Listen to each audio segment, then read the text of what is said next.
let's get right into this guy spawning in the bottom left position as our blue Protoss player from Root Gaming just played basically an hour-long game with Paranoid. It is Sage.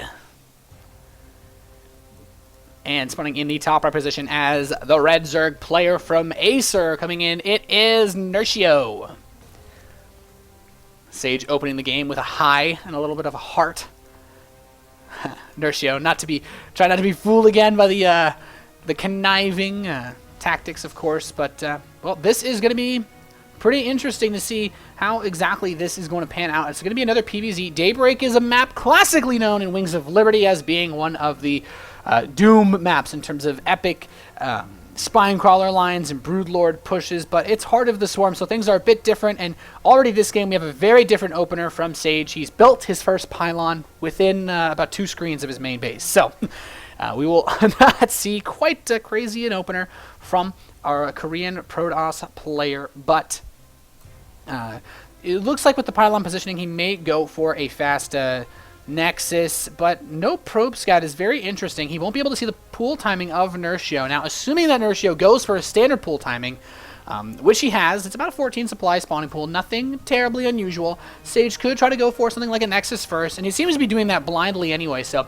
very, very confidently assuming the tactics of his opponent, not super worried that Nerchio will do anything crazy like a 12 pool or anything ridiculous like a 10 pool or even a 6 pool. But now Nerchio going to go down and he's checking around looking for a probe. He should be able to build this hatchery with no contest, really. The probe's going to head down for Sage to build the Nexus.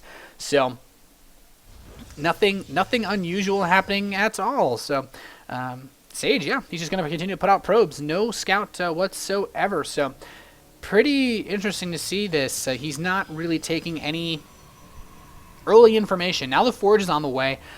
Second pylon coming in, and Nerchio's spawning pool is done.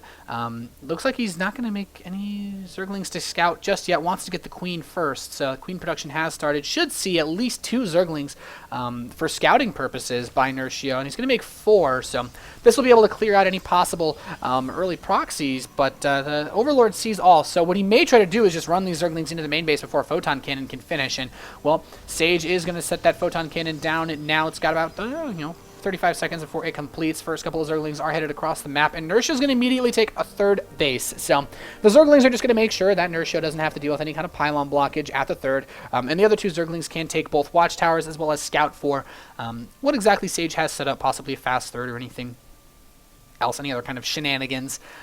So far, pretty standard kosher opener from both of our players, very Wings of Liberty-esque so far, but Sage, looking at the mid-game again, really favored that Stargate play, and towards the end of Wings of Liberty, we saw a lot from Kespa players as well as ESF Koreans. A lot of Stargate openers, very, very popular. Typically, it was either a Stargate play or it was some sort of 2-base Immortal push. So Sage does scout the fast 3rd hatchery, so he knows basically everything he needs to know about what Nerchio's doing. So, okay, well, your build's pretty obvious if you're doing this. You can't really have any gas or anything crazy at this point, and Nerchio's not doing anything ridiculous. He's being very safe, just getting up a bunch of drones as much as he can, and we likely won't see him take any gas until about 5:45 or 6 minutes.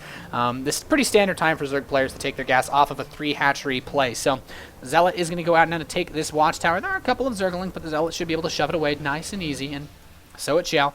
Second Zealot being put out, actually, which is pretty interesting. No Mothership Core, so he's not going to have any crazy harass options, but he wants to push possibly with the Stalker now. And just put some pressure on it now. Hitting that 5:45 mark, we do have the 2 geysers being taken in the main base of Nerchio. So Mothership Core coming out as well. No Chrono Boost on it just yet. He could try to use this, there we go, to possibly pressure against the 3rd base, and the double Zealot Stalker Mothership Core poke towards the 3rd has actually been a pretty strong way to put on pressure towards the Zerg, force them to build some Zerglings, and he's actually going to get a really fast Twilight Council, so we could see Sage not going for that Stargate play or the Robo play, but possibly Dark Templar. And another great way to use the Mothership Core in Heart of the Swarm is you can see up high ground, so hiding Overlords no longer is a very free way to scout information for Zerg. Mothership Core will be able to spot this. Of course, this does delay the possible harass timing for Sage, but the Zerglings are coming in now, and if Sage can actually pick these Zerglings off for free, he could be in a great position to put harass on anyway. does have the Stalkers out. I mean, he can run out and pressure if he wants. He's going to leave one Stalker in the main base to prevent any possible scouting. The Twilight Council is done, but he's going to go for a robotics facility.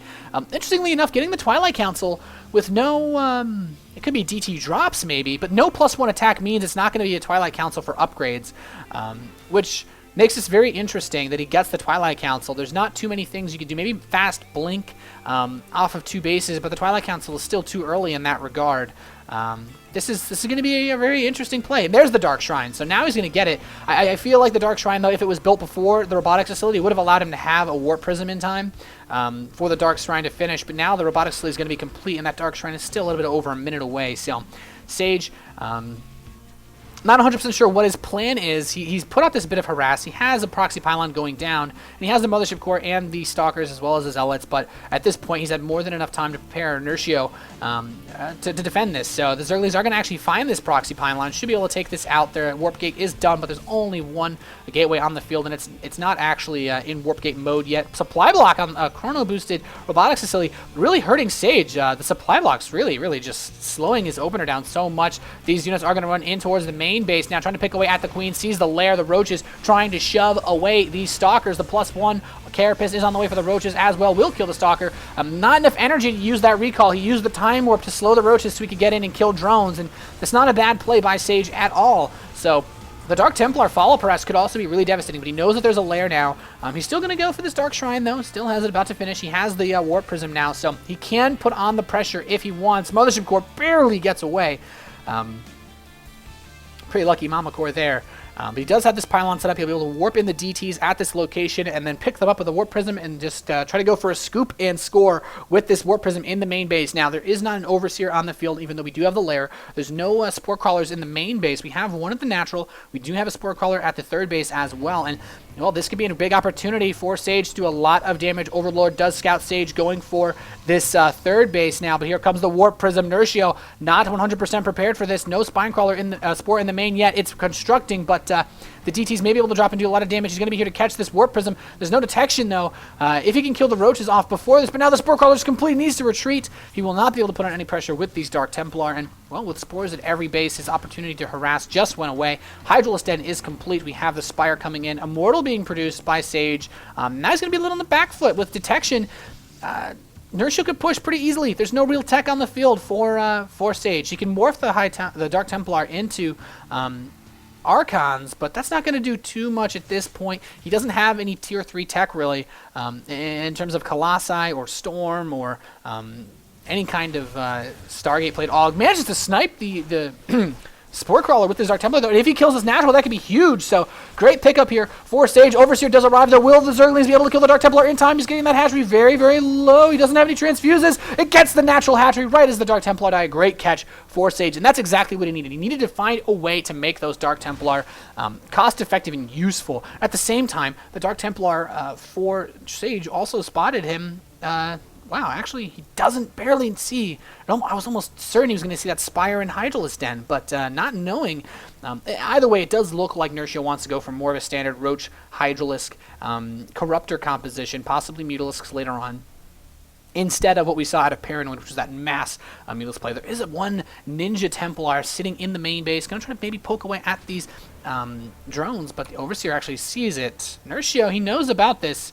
Will he respond in time before he starts losing any drones? We have the Roaches moving around the center of the map. He's going to get in here, picks off 1 drone, 2 drones, so he's already made this pretty cost-effective, getting a bunch of drones, especially considering that Dark Templar had no chance of getting out. So good couple of drone kills, and so far total, Sage has killed 15 drones. Not bad at all. Dark Templar pressure continuing to move towards the center base. There's no detection here. He managed to grab a couple of drones on the way there. Manages to grab 1. Another drone will die. So he's basically just trying to harass him as much as possible, really slow down the economy of Nerchio. And Sage has a bit of a supply lead, has the third base now fully saturated. And the real question is he going to add on a ton of gateways and try to go for a big 3-base timing, or is he going to try to secure a 4th base? And without any Colossi, fighting against Roach Hydralisk, especially with this the Mutalisks coming out on the field now, it's going to be very awkward. But you know what? There aren't actually really any Hydras on the field. He has just Roach Ling, and now he's getting Mutalisks. So this push from Sage could do a lot of damage. The Immortals will clean up the Roaches. No big deal at all. The Stalkers and the Sentries should be able to handle this low of a Mutalisk count, especially with Warp-ins from this proxy pylon. So it does look like Sage is going to be able to put on a lot of damage, and almost say just bring another Dark Templar in to go for a Archon. But he doesn't know about the mutas just yet. But the mutas are now headed in towards that main base of Sage. He has nothing here to defend. His warp gates a little bit on cooldown, but now they're ready. He's going to whip in the Stalkers, try to hold this off, shuts down the 4th base, and immediately recalls back home. So he's going to have units here to prepare and defend against this. A great decision from Sage, moving in, dealing that damage, and then immediately moving over to the other Nexus to defend against this and having no difficulty. He can actually mass recall his army once again if he brings the Mothership Core up, but no, he will now actually take some probe damage. The Mutalisks doing what they can. He's killed 9 probes so far, so not bad at all, bringing things as even as he can. Deals a little bit of damage to the Mutalisk, but they're not going to get too much, and it looks like Nerchio is going to go for the big Mutalisk play. Very interesting that he opened with the Roach Hydra, possibly expecting Sage to go Stargate, but since Sage didn't open up with the Stargate play, that he felt the Mutalisks a little bit more viable, since no Phoenix means that nothing to really catch the Mutas. Now, at the same time, Sage is going to send some Dark Templar to harass the bottom side of the map. He has a Warp Prism prepared to head into the main base, possibly for a Zealot Warp in. Mutalisk count is still relatively low, so with a couple of them finishing at the main base now, he should be able to pick off this Warp Prism. No big deal. He's going to drop these units out, try to get them out of here, but this southeast base looks like it's going to die. Overseer is prepared. The Zerglings are here. Will these 2 Dark Templar be able to kill it? He doesn't have any attack upgrades. It's getting very low. Once again, he will not be able to kill the hatchery this time, though. Some mutas for Nerchio starting to flock around the map. We have the fleet beacon coming in. Phoenix production has been started by Sage. He's trying to get as many as he can, but he doesn't have the advantage of building them so early as he did the last game. So now Sage is moving in towards this 3rd base. Has cannons to defend the bases, but his 4th Nexus, unfortunately, as it completes, will be immediately shut down by these Mutalisks. And Nerchio, well, how is he going to handle this compared to the last game? He had a slightly different tech opening, but he still ends up with Mutiling versus, well, a slightly different composition. There's, there's a bit of Immortals and Sentries in here compared to the last game, but there's so many Mutalisks for Nerchio running in towards the main base. The Phoenix count just isn't enough at this point. Kills the Mothership Core, and he can actually fight a lot of these Stalkers head-on. Mutalisks are pretty strong. He can fight almost any segment of this army with the Mutas on their own, and going for the Mutalisks so much later than in the previous game that we saw from Paranoid, this gives him such an edge up since the Stargates were done so late, and Sage is going to get up a 3rd Stargate and really try to get a ton of these Phoenix out. But is it going to be in time? Anion Pulse Crystals is researching, and before that upgrade finishes, these Mutalisks have a lot of dominance, catches all of the sentries, and this opens up the Zerglings to come in for an attack as well. And they're also very strong versus the Stalkers, so now he's moving in. He doesn't have the upgrades, though. He only has the Carapace on the Zerglings, but there's still no upgrades for Sage at all in terms of his gateway units, so this is definitely going to slightly favor Nerchio a little bit. Sage doesn't have any upgrades on the air. He's getting them much earlier this game, though. +1 air weapons already coming in, possibly realizing that if he had gotten those air upgrades earlier in the last game, he would have been much better off for dealing with the Corrupted Mutalisk force. But now, Nerchio headed back in towards Sage's main. Up 30 supply. Will he be able to do damage? Picking away at these pylons. The Corruptor's getting in position to try to shut down the Phoenix, but he will be forced to retreat now. No, he's going to engage, bringing the Mutalisks forward. Bit of a back and forth by Nerchio. Not 100% sure on what he wants to do, it seems. He's making a few indecisive actions. He does have Zerglings prepared if you want to try to put on pressure, but a great SimCity at this 3rd base. Sage's 3rd is almost impregnable by any kind of really fast run by. He still has a lot of Stalkers and Immortals here as well if the Mutalisks try to swing around. So at this point, Nerchio just wants to contain Sage. In terms of resources lost, looking at the last game, Sage was way ahead, and that was one of the things that allowed him to carry that into the late game. But unfortunately, he's actually down about 2k resources this game. So as long as Nerchio remains the cost-effective one, he should be able to take this game without too much difficulty. Now the Mutalisks are going to run up in here, beginning to do a bit of damage to these Stalkers. He's moving in towards the 3rd. The Phoenix are coming in. The Corruptors dealing as much damage back as they can. Pushing in now, the Zealots are here, and it looks like he's going to lose a lot of the workers at this 3rd base. The Mutalisks is dealing tons and tons of damage. The Phoenix being prevented from reaching those Mutalisks by the Corruptors, and now he's going to try to escape towards the north side. There are some Zealots here, though. He has pylons prepared if he wants to warp in. A lot of the Corruptors do die, though, and Nerchio is still with a supply lead. He's losing a lot, though. The Phoenix count really starting to overwhelm him now that he has the range upgrade on those Phoenix, and Nerchio is going to lose everything in the air, it seems, here, taking a ton of damage. Mutalisks dying left and right, and actually the air army for Nerchio completely eliminated, so a ton of damage done by Sage. Now, he does have more Mutalisks coming out. He's producing more Zerglings, getting that +1 flyer attack. But Zealots protecting these bases as much as he can, moving now down towards the south side of the map.